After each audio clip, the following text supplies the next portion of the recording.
ইউপির নবরেক দাকে ওনার কাছ থেকে কিছু শোনার জন্য। ধন্যবাদ সবাইকে। ইউপিল দা।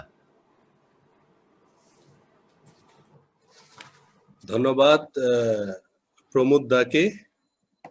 এবং প্রথমেই আমি সবাইকে শুভেচ্ছা জানাই, বিশেষভাবে আজকে যারা আলোচক আছেন, উচি মং চৌধুরী দাদা আর শুভ্রজ্যোতি চাকমা দাদা, আরো আমি দেখতে পাচ্ছি মারুফা মাঝার, গীতা দাস, চন্দ্রজিৎ, পরাগ রিছিল, ওনারা আছেন।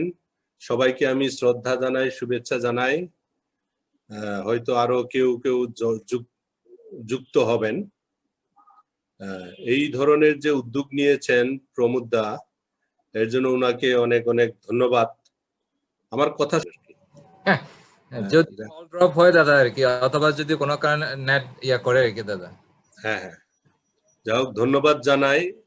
এবং আমি মনে করি এই ধরনের মহতি উদ্যোগ সবাই করতে পারেন না। এই যে আমাদের আদিবাসী ভাষা এবং তাদের সাহিত্য চর্চা এবং তাদের চর্চার ক্ষেত্রে সমস্যা, এগুলি নিয়ে এই যে আলোচনা, আমি মনে করি এটা অনেক বড় ধরনের একটি আলোচনা। আর এই ধরনের আয়োজন খুবই প্রশংসার যোগ্য। বিশেষভাবে আমরা যারা বলি সংখ্যালঘু অথবা আদিবাসী, কারো কারো ভাষায় ক্ষুদ্র নৃগোষ্ঠী, কারো কারো ভাষায় আমরা উপজাতি, কারো কারো ভাষায় আমরা মানে অধিবাসী, এই ধরনের আমাদের নামে অনেক ধরনের বিশেষণ আছে। তারপরে আমরা যেটা মনে করি, আমরা ভূমিজ সন্তান, আমরা মনে করি আমরা যেখানে আছি সেখানে আমরা আদি থেকে আছি এবং এখানকার স্থানীয় আমরা বাসিন্দা, এই হিসাবে আমরা এগিয়ে যাচ্ছি। আমাকে যে বিষয় আলোচনা করার জন্য বলেছেন, আসলে আমার এত জ্ঞান বা আমার এত প্রস্তুতি নেই যে আচিক ভাষিক গোষ্ঠী বা তাদের মাতৃভাষার মাধ্যমে যে সাহিত্য চর্চা বা বাংলা ভাষার মাধ্যমে সাহিত্য চর্চার যে সংক্ষিপ্ত ভূমিকা দেওয়া এবং ঢাকা কেন্দ্রিক যে সাহিত্য চর্চার অতীত বর্তমান, এগুলি বলার মতো আসলে আমার সেই স্পর্ধা নেই, আমার জ্ঞান সীমিত। তারপরেও আমি সাহস করেছি যে যেহেতু টুকটাক চর্চা করি, বিভিন্ন সাহিত্য সংগঠনের সাথে যেহেতু একটু যুক্ত, এর জন্য মাঝে মাঝে এদিক সেদিক যায়, মাঝে মাঝে বিভিন্ন সাহিত্য আড্ডায় যায়, এর জন্য আমার একটা সাহস জেগেছে। তা আমি প্রমোদ দাকে আবারও ধন্যবাদ যে আমি এখানে যুক্ত হতে পেরেছি। আসলে সাহিত্য যদি আমরা চিন্তা করি, সাহিত্য একটি জাতিকে, তার যে সফটওয়্যার যদি বলি, সাহিত্য হলো জাতির সফটওয়্যারটা তৈরি করে, জাতির মনন, চিন্তা, চেতনা এবং ভবিষ্যৎ দর্শন, এগুলি কিন্তু সাহিত্য চর্চা মানে সৃষ্টি করে। কিন্তু আমরা যারা, বিশেষভাবে আমি যদি গারোদের কথা বলি, গারোদের সাহিত্য চর্চার যে ইতিহাস, এটা খুবই খুবই অল্প দিনের। মানে এটা লজ্জার বিষয় নেই যে কেন আগে থেকে থাকলো না, কেন আগে থেকে শুরু হলো না। আসলে আমাদের কৃষি কেন্দ্রিক যে জাতি গারো, তাদের মধ্যে এই যে নোমেডিক বা এক স্থান থেকে আরেক স্থানে গিয়ে এই যে জুম চাষ এবং সেইভাবে বিচরণ করা, খাদ্যের অন্বেষণে যাওয়া, তার জন্যই কিন্তু সাহিত্য চর্চা নিয়ে তাদের চিন্তা হয়নি। আমি যতটুকু আমি ইতিহাসে পাই, প্রায় ৭,৫০০ বছর আগে চীনের সিনকিয়াং প্রদেশ থেকে কিন্তু এই খাদ্যের অন্বেষণে গারোরা তিব্বত হয়ে, কোচবিহার হয়ে, আসাম হয়ে, তারপর ত্রিপুরাতে এক অংশ চলে গেল, মেঘালয় এবং কামরূপে এক অংশ থেকে গেল। যে কামরূপ কিন্তু এক সময় এই ময়মনসিংহ পর্যন্ত কিন্তু কামরূপ জেলা ছিল। এর জন্য কামরূপ বললে যাতে না বুঝি শুধু সেই আসামের কামরূপ, আসলে ময়মনসিংহ পর্যন্ত, ব্রহ্মপুত্র পর্যন্ত কিন্তু কামরূপ ছিল। এর জন্য কামরূপে বসবাস করতো, এরকম ধারণা করছে আর কি। ধারণা মানে কিছু কিছু মানুষের বইয়ে লেখা আছে। যেমন 1909 সনে শ্রী কেদারনাথ মজুমদার যে বইটা লিখেছেন, এই যে এখানে, এই বইয়ে কিন্তু সেরকম একটা আভাস দেওয়া আছে গারোরা গারোদের ইতিহাস সম্পর্কে। আবার আরেকটা দ্য গারোস মেজর এ প্লেফেয়ার, এই বইটা যেমন, এই বইয়েও কিন্তু সেইভাবেই ধারণা দেওয়া হয়েছে। এইগুলি কিন্তু, এই দুইটা বই কিন্তু প্রাচীন। গারোদের যদি ইতিহাস ঐতিহ্য জানতে চায়, কালচার এবং লিটারেচার জানতে চায়, তাহলে এই দুইটা বইকে অনেকেই রেফার করেন, এই দ্য গারোস বইটা আর এই শ্রী কেদারনাথ মজুমদারের ময়মনসিংহের ইতিহাস ও ময়মনসিংহের বিবরণ, এই বইটা রেফার করেন। এটাই 1909 সনে যেহেতু পাবলিশ করা, এর জন্য এটাই প্রাচীন। এর আগে গারোদের বিষয়ে কে কিভাবে বলেছিলেন এগুলি খুবই সামান্য সামান্য, ব্রিটিশ শাসনের সময় খুবই সামান্য সামান্য উল্লেখ আছে গারোদের বিষয়ে। আর যদি বলি বর্তমান যে মডার্ন গারো কখন থেকে সাহিত্য চর্চায় লিপ্ত হলো, এটাও খুবই খুবই রেয়ার। মানে আমি দেখেছি যতগুলা বই ঘাটিয়েছি, মানে ঘেটে দেখেছি যে আমাদের বইগুলি, যেমন 1955 সনে একজন ডক্টর সিনহা টিসি, উনি একটা বই লিখেছেন দ্য সাইকে অফ দ্য গারোস, ওখানে আছে। তারপরে আপাসং আগানা দেওয়ানসি রৌমত্ব, এটা 1970 সনে। এই 70, 55 এর আগের বইগুলো কিন্তু আমি পাই নাই। মানে গারোদের সংস্কৃতি বা তাদের কালচার অথবা সাহিত্য বা তাদের জীবন মান, এগুলো নিয়ে কোথাও তেমন লেখা নাই। এই দুটো বই এবং এই যে 1955 এবং 1970, এই বইগুলোতে কিছুটা পাওয়া যায়। এখন আমাদের বাংলাদেশে গারোদের মধ্যে আমি প্রথম বই যেটা দেখি, গারো আইন নামে বইটা করেছে, এটাও ভাষান্তর, সরাসরি লেখা না। সুভাষ জেংচাম 1976 সনে প্রথম একটি বই করেছেন। এর আগে পর্যন্ত অনেকে বিভিন্ন জায়গায় হয়তো আর্টিকেল প্রকাশ করেছেন, প্রবন্ধ প্রকাশ করেছেন, কিন্তু ওই বই আকারে গারোদের মধ্যে আমি খুঁজে পাইনি। অনেকেই লেখা লিখতেন, অনেক গবেষণা করেছেন, কিন্তু বই আকারে আসেনি। এরপরে দেখলাম যে একজন ভারতীয় ডক্টর জুলিয়াস এলার মারাক, উনি আরেকটা বই আনলেন, ওনার আসলে পিএইচডি থিসিস, সেটা ওই গারোদের customary law of Garos and practices, ওইটার উপর আনলেন। ওইটা বাংলাদেশ এবং ভারত, মূলত ভারতকে কেন্দ্র করে, কিন্তু যেহেতু গারো বাংলাদেশ সেখানে যুক্ত হয়েছে। এই ছিল মোটামুটি গারোদের প্রাচীন যদি সাহিত্য ধরি। যদিও আছে অনেক বই আছে, আপাসং আগানা এই ধরনের বই আছে, বা সেরেঞ্জিং যেটা এক ধরনের নাটিকা বা গীতিনাট্য বলা চলে, এই ধরনের বই আছে। গীতিনাট্যই বলা চলে সেরেঞ্জিং যেটা আমরা বলি, এই বইগুলি আছে। এছাড়া কিন্তু সবকিছুই ওরাল ট্রেডিশনে চলেছে। আপনি জানেন যে ময়মনসিংহ গীতিকা, ময়মনসিংহে যে যত সাহিত্য, এত সাহিত্য ভান্ডার, এগুলো ম্যাক্সিমামই কিন্তু ওরাল ট্রেডিশনে চলেছে।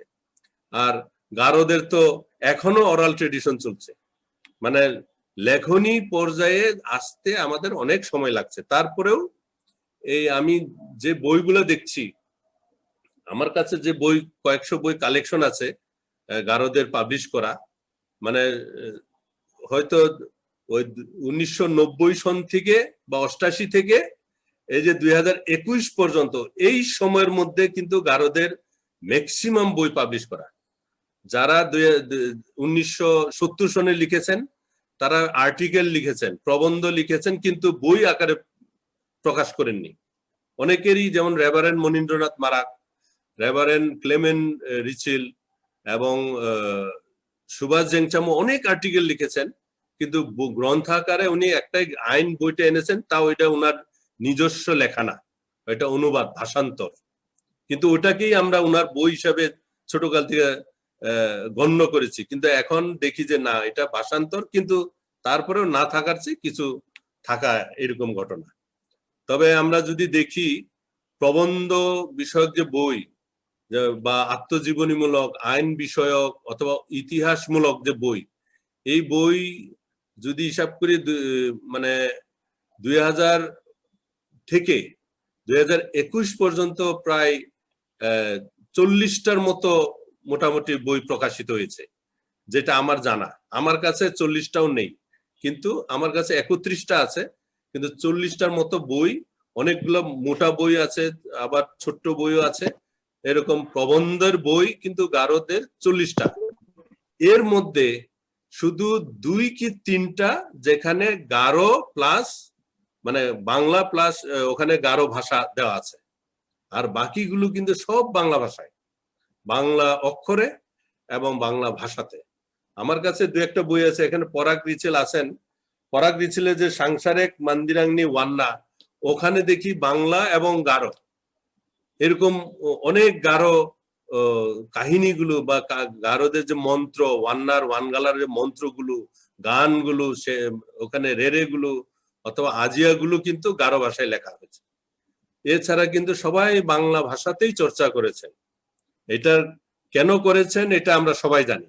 আমি গত পর্বের লেখাগুলো মানে ভিডিওগুলো দেখছিলাম, যারা বক্তব্য দিয়েছেন, বাদন আরেং সহ অন্যান্য যারা বক্তব্য দিয়েছেন, তারা বলেছেন যে আমাদের যে এই যে করুণ অবস্থা, ভাষার চর্চার করুণ অবস্থা, অথবা কোনো সুযোগই নেই, আমাদের ভাষার স্বীকৃতিও ছিল না। এখন না হয় কয়েকটা ভাষা আমরা স্বীকৃতি পাচ্ছি অথবা আমাদের পড়াশোনার জন্য এটা বেছে নেওয়া হয়েছে, কিন্তু বাস্তবে কিন্তু এটাও আমার কাছে মনে হয়েছে এক ধরনের শোডাউনের মতো।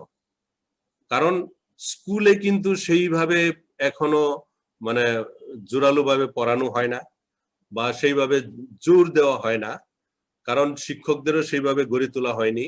মানে বই বেরিয়েছে, বই বিতরণ করা হয়েছে, কিন্তু এইটার যে ব্যবহার, এই ব্যবহার কিন্তু এখনো অনেক পিছনে পড়ে আছি আমরা।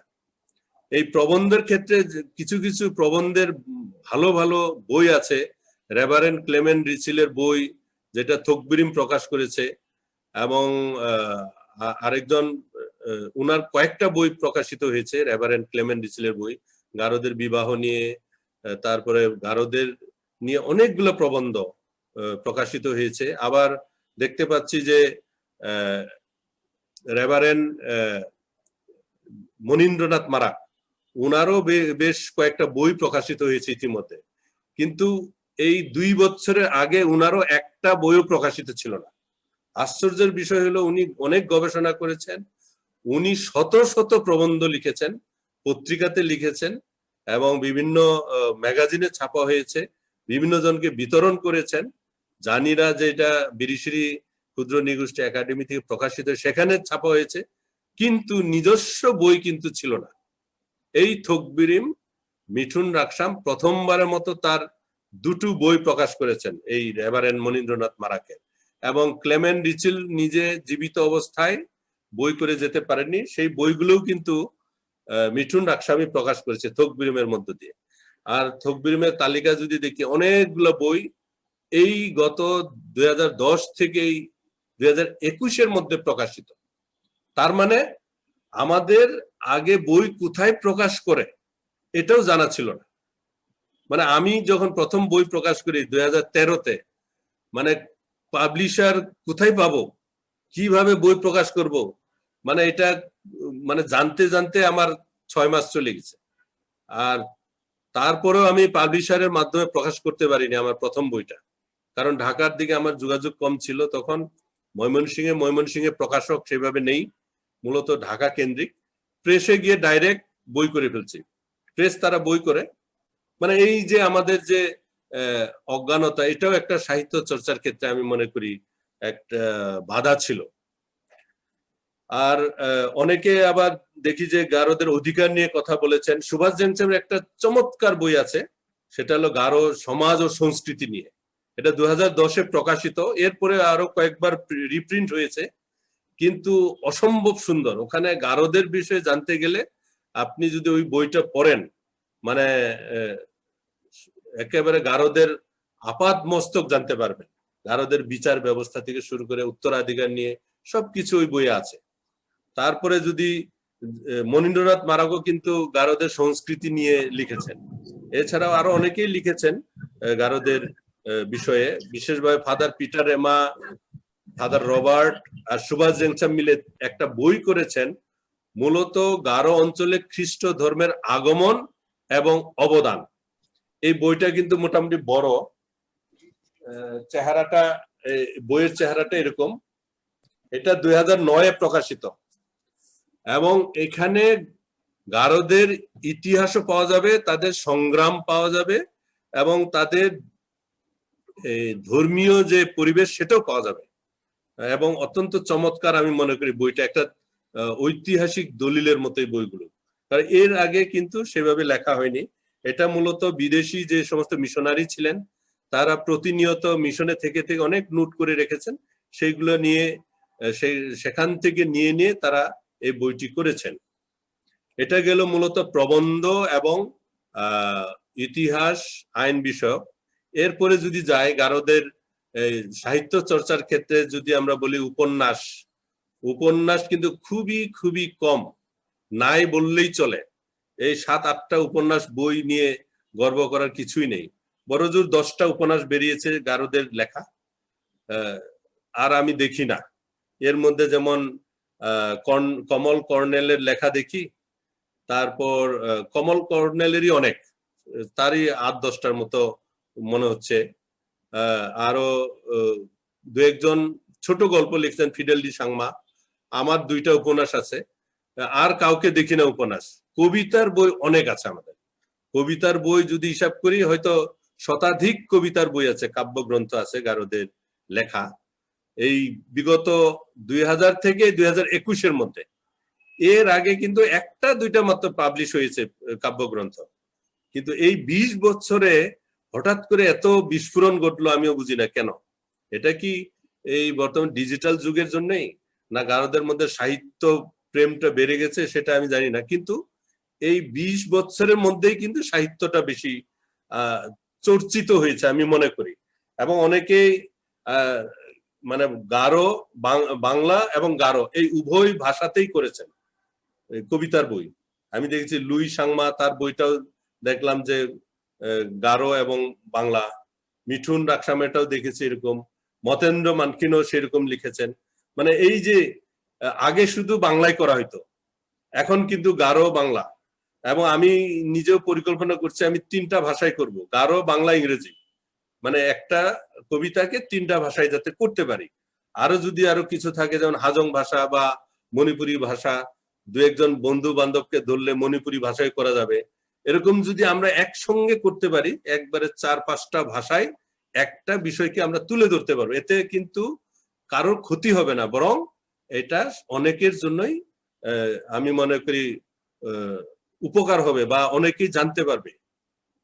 আরেকটা বিষয় যদি ছোট গল্প বিষয় যদি বলি, সাহিত্যের এই বিচরণটা আমাদের অনেক বিশেষভাবে পত্রিকাগুলোতে ছোট গল্প, তারপর সাহিত্য পত্রিকা যেমন প্রতিবেশী আছে, স্বর্গমর্ত আছে, অথবা জানিরা আছে, অথবা বার্ষিক যে ম্যাগাজিনগুলো বেরোয় সেখানে কিছু ছোট গল্প প্রকাশিত হয়, কিন্তু বই আকারে ছোট গল্প করা খুব কম।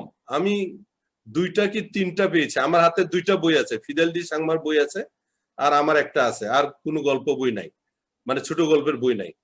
মানে অনেকে কবিতা লিখেছেন, প্রবন্ধ লিখেছেন, ও কিছু কিছু মানুষ উপন্যাস লিখেছেন, কিন্তু ছোট গল্পের দিকে আমরা এগিয়ে যেতে পারিনি। প্রকাশিত হয়েছে বিভিন্ন পত্রিকায়, কিন্তু গ্রন্থাকারে মানে সেটা প্রকাশ পায়নি। আমার কাছে যে কাব্যগ্রন্থগুলো আছে, প্রায় 55টা কাব্যগ্রন্থ আছে আমার কাছে।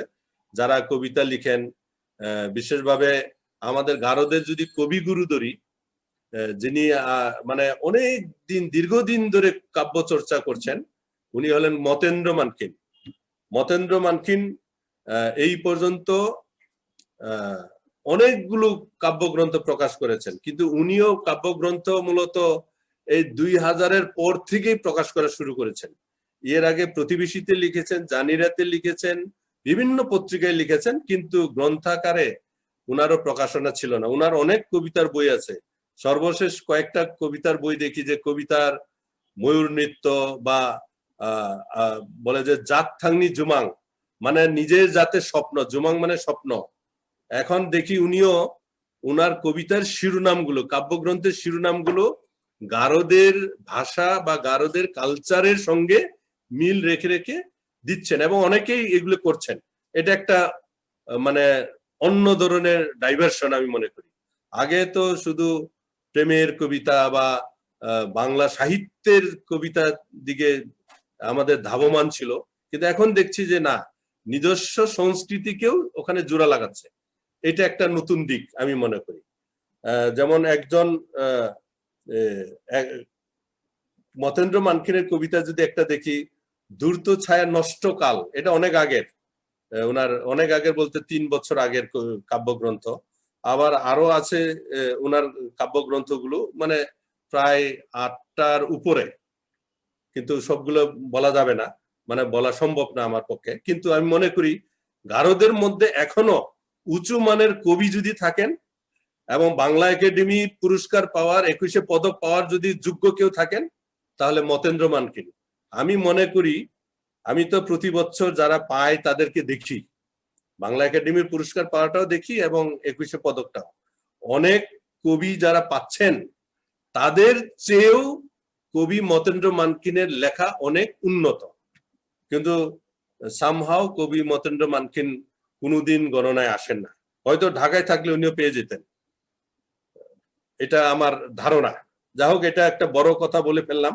এখন একটা সুযোগ আসছে, আমরা হয়তো সরকারের সঙ্গে বা যে কোনো ভাবে যোগাযোগ করে অন্তত পক্ষে যারা কাব্য চর্চা করে তাদেরকে যদি আমরা তুলে ধরতে পারি, তখন আমরা হয়তো সেইভাবে এই ধরনের রাষ্ট্রীয় কোনো সম্মাননার দিকে এগিয়ে যেতে পারি। কারণ কবি মতেন্দ্র মানকিন একটা গান লিখেছেন, এই গানটা গারোদের এখন জাতীয় সঙ্গীতের মতো গাওয়া হয়। আপনি বিশ্বাস করবেন না, বাঙা যাবেছেম দুগ্নি সাগাল বালদ্রুই, এই যে একটা গান, মানে অনেক আকাশের অনেক সীমা পেরিয়ে চলে গেছে এই গানটা। মানুষের মুখে মুখে ইউটিউবে ছাড়লে হাজার হাজার ভিউ হয়, মানে এটা একটা অসম্ভব। এরকম একজন জনপ্রিয় গীতিকার, কবি গীতিকার, তার কোনো মূল্যায়ন নাই। মানে সাহিত্য জগতে আমি দেখি যে সেরকম মূল্যায়ন দেখছি না। তবে গারোদের সাহিত্য চর্চার ক্ষেত্রে যদি ঢাকার দিকে দেখি, যারা সাহিত্য আগে চর্চা করেছেন তারা কিন্তু কোনো না কোনো সময় ঢাকাতে ছিলেন। জর্জ রুরাম ঢাকাতে ছিলেন, উনি সাহিত্য চর্চা করেছেন। তারপরে এখন যারা ঢাকায় আছেন তারাও কিন্তু ঢাকাতে থেকে থেকেই করেছেন। এখন গ্রামে অনেকে চলে গেছেন, কিন্তু ঢাকার একটা স্পর্শ তাদের আছে। পরাগ রিচিল এখানে উপস্থিত আছেন। পরাগ রিচিল ঢাকায় থাকেন, কিন্তু গ্রামে কিছুদিন ছিলেন, কিন্তু ঢাকাকে কেন্দ্র করেই কিন্তু চলাচল। ঢাকায় যে আমাদের সাহিত্য চর্চা আমরা দেখি, বিশেষভাবে আমরা গারোরা মাঝে মাঝে সাহিত্য আড্ডা দেই নকমান্দিতে সাহিত্য আড্ডা দেই। সেখানে যেমন সেলিনা হোসেন বা কবি নুরুল হুদা, উনারাও কিন্তু আসেন, উনাদেরকে আমরা প্রধান অতিথি করে নিয়ে আসি। উনারা কিন্তু আমাদের উৎসাহিত করছেন, এটা বেসরকারি ভাবে উৎসাহ দান, কিন্তু মনে করি উনাদের এই আগমনটাই আমাদের জন্য আশীর্বাদ। এবং যতবারই আমরা উনাদেরকে আমন্ত্রণ জানিয়েছি, কোনোদিন না করেন নাই, এটা হলো বড় প্রাপ্তি। আমি মনে করি ঢাকায় যে সাহিত্য চর্চা, এখানে 21শে বই মেলাতে সেটা দেখা যায়, যে যেভাবে পারে 21শে বই মেলাতে গ্রন্থ প্রকাশের জন্য চেষ্টা করে যাচ্ছেন। আর থকবিরিম এই ক্ষেত্রে আমি মনে করি সবার আগে এই ধন্যবাদ পাওয়ার যোগ্য। থকবিরিমের মধ্য দিয়ে কিন্তু যারা জীবনে বই কিভাবে প্রকাশ করতে হয়, কোথায় প্রকাশ করতে হয় তারা জানতো না, তারা কিন্তু এখন জানে যে কোথাও না পেলেও থকবিরিমে গেলে বই প্রকাশ করে দিবে, যদিও টাকা লাগে। কারণ টাকা ছাড়া থকবিরিম তো শুধু প্রকাশনা, তার নিজস্ব কোনো মার্কেটিং নাই, শুধু পাবলিশিং করে দেয়, এইটাই থকবিরিমের কাজ। এবং ম্যাক্সিমামই ওই আদিবাসীদের বই পাবলিশ করে থকবিরিম। আমি মনে করি এই ধরনের যদি আরো আমাদের প্রকাশনা সংস্থা গড়ে উঠতো, মানে এস্টাবলিশ হয়ে উঠতো, যাদের কিছু পয়সা করি আছে, হয়তো আরো এগিয়ে যাওয়া সম্ভব ছিল।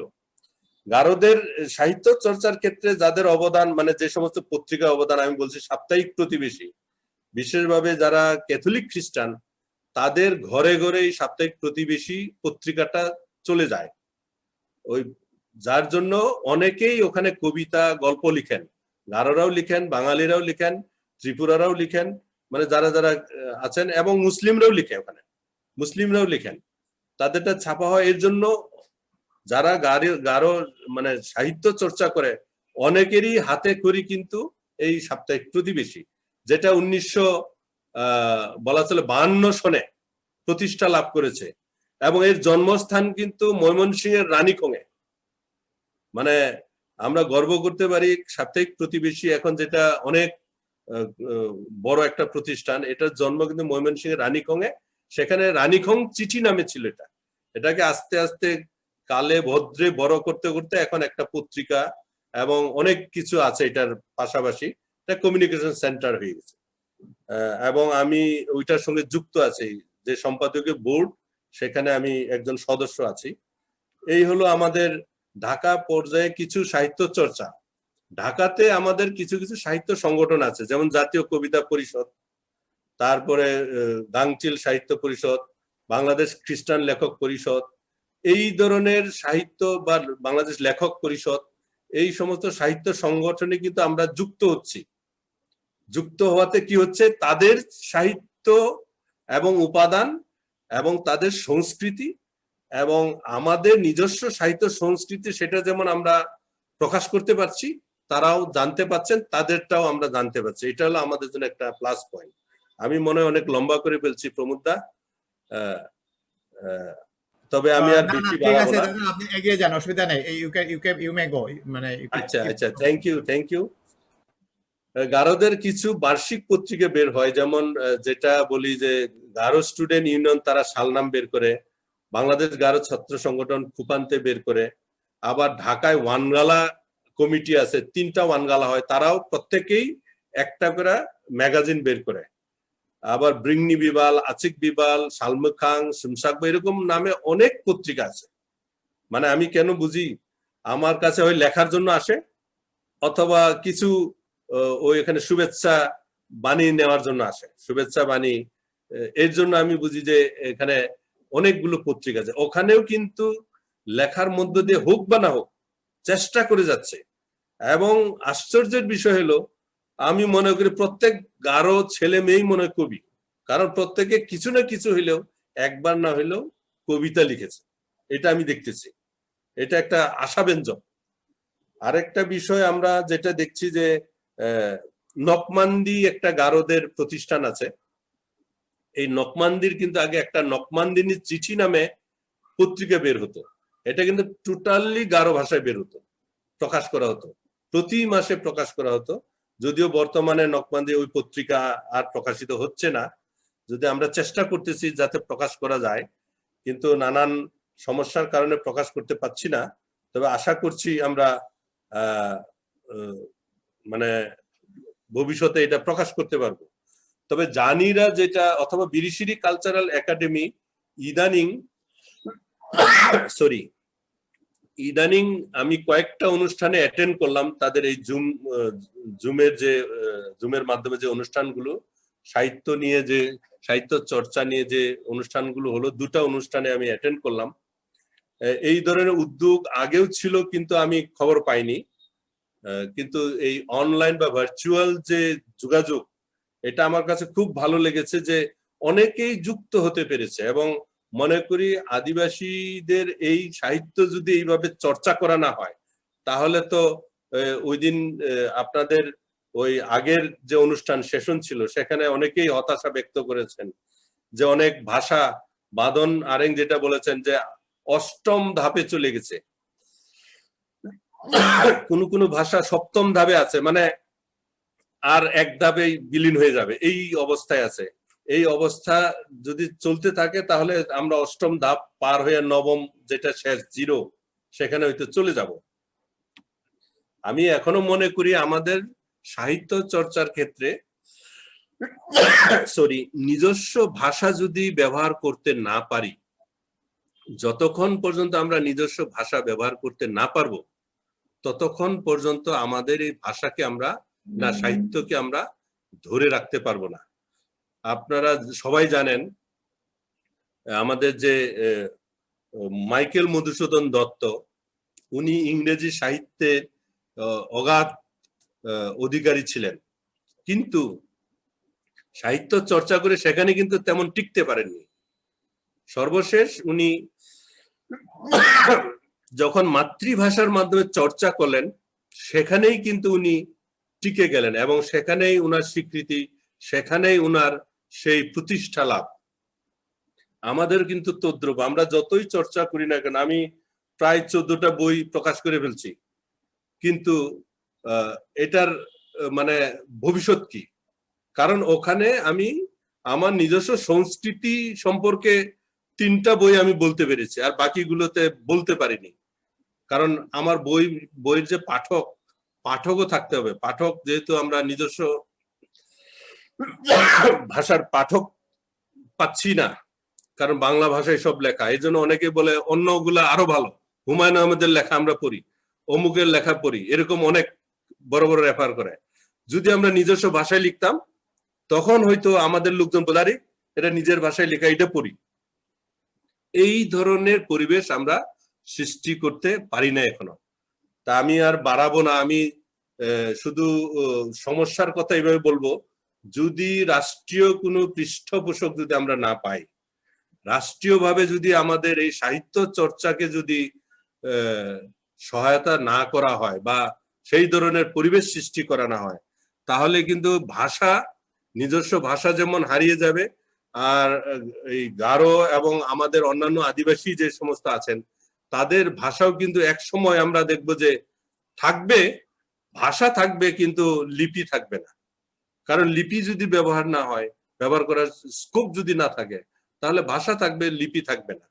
যেমন অনেকের ওরাল আছে, গারোদের কথাই বলি, অনেকে বলে যে গারোদের লিপি ছিল, তারা নাকি অভাবের তাড়নায় সে চামড়া সিদ্ধ করে খেয়ে ফেলছে। এটা জানি না সত্য ঘটনা না বানানো জানি না, কিন্তু অনেকেই বলে যে লিপি ছিল, লিপিটাও খেয়ে ফেলছে সিদ্ধ করে। আদৌ ছিল কিনা জানি না, কারণ প্রমাণ পাওয়া যায়নি যে ছিল যে।